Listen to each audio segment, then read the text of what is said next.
Okay, so what else can my 23andMe report tell me besides ancestry information? One thing that I'd like to go and look at next is to see what your DNA says about some of your traits. Okay.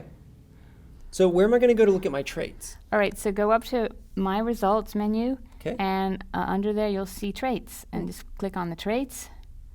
All right. Oh, cool. So here's a long list of traits, but as an example, what I'd like to focus on first is the report on lactose intolerance. Okay.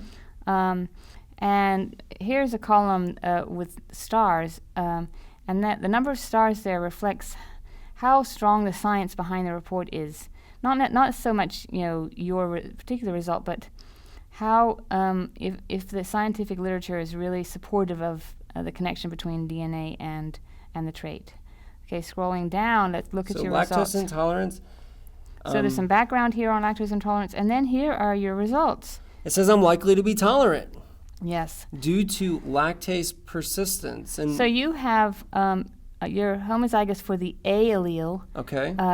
That's the critical SNV here, and you share that with your dad.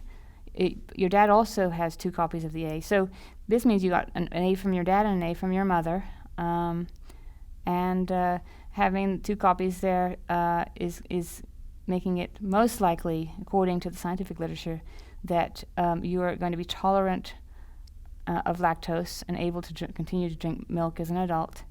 I see. And I notice here, too, that I'll be lactose tolerant because I'm lactase persistent. And it looks like even if I have only one A, that I'm still lactase persistent. So can you tell us if the A allele promotes lactase persistence, even in the heterozygous state, is the A allele dominant or recessive?